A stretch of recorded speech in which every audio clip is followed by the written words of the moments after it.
கும்பலா வந்து நம்மள இப்படி தெறிக்க விடுவாங்கன்னு நான் எதிர்பார்க்கவே இல்லைங்க. திடீர்னு ஒரு நாள் ஃபோன் பண்ணி, "நாங்க ஃப்ரெண்ட்ஸ் 6 பேர் இருக்கோம். எங்க எல்லாருக்குமே பிரெட் கிளாஸ் வேணும்.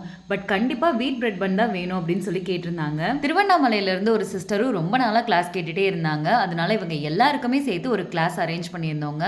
ரொம்ப சூப்பரா போச்சு. இந்த அளவுக்கு ஒரு கிளாஸ்ல நான் டயர்ட் ஆனதே இல்லைங்க. எல்லாரும் அவ்ளோ ஃபன்னா இருந்தாங்க. இவங்க எல்லாரையும் சமாளிக்கிறதே பெரிய டாஸ்கா இருந்துச்சு. கையில உருட்டி காட்டினா ஐயோ கூசுதுன்றாங்க. ஒரே அலும்பா போச்சு. ஆனா ரொம்ப கோஆபரேட் பண்ணாங்க. செம்ம சூப்பரா கிளாஸ் போச்சு. வீட் பிரெட் பன் கிளாஸ்க்கு நிறைய பேர் கேட்டுட்டே இருக்கீங்க. ஆனா கரெக்டா ஒரு டைம் வந்து செட் ஆக மாட்டேங்குதுங்க. But upcoming week wheat bread bun class அவைலபிளா இருக்குங்க. உங்களுக்கு கோகோனட் பன் ஜாகரி வெரைட்டிலையும் Korean bun sandwich bread milk bread pizza base எல்லாமே வந்து நம்ம சொல்லி கொடுத்துருவோம். இன்ட்ரெஸ்டட் பீப்புள் ஸ்கிரீன்ல வர நம்பரை நோட் பண்ணி வச்சுட்டு உங்க சீட்ஸை புக் பண்ணிக்கோங்க. இந்த கிளாஸ் கோஆர்டினேட் பண்ணதே உங்க டீம் ஹெட் கல்பனா மேம் தான். அவங்க எவ்வளவு பண்ணோ அந்த அளவுக்கு ஸ்வீட் ஆல்சோ. அவங்க லாஸ்டா கிளம்பும் போது எனக்கு ஒரு குட்டி கிஃப்ட் கொடுத்தாங்க. அது செம பாசிட்டிவ் வைபா இருந்துச்சு. Thank you so much Kalpana ma'am.